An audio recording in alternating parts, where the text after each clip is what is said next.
India recorded a GDP growth rate of 5.4% for the third quarter of the ongoing financial year 2021 to 2022. The data for the quarter that ended in December has been compiled by the National Statistical Office. However, the GDP growth in December was lower than the figures recorded for the previous quarter. In the second quarter of fiscal 2021 to 22 that ended in September, the economy grew at 8.4%. The economy had grown by 20.3% in the first quarter of this fiscal due to the lower base effect. In the second quarter, the GDP grew by 8.5%.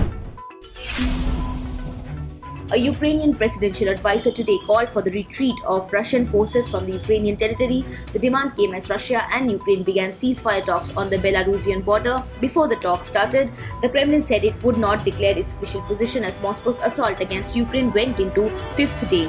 Ukraine agreed to the talks around the same time as Russian President Vladimir Putin ordered defense chiefs to put out nuclear deterrence forces on high alert.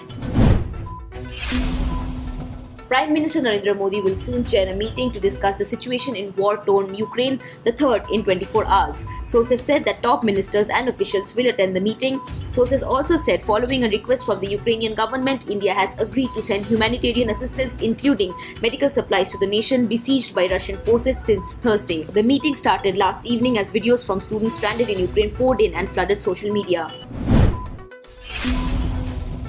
The northeastern state of Manipur today saw the first phase of polling as voting began at 7 am in 1,721 polling stations in 5 districts amid tight security and strict adherence to COVID-19 protocol.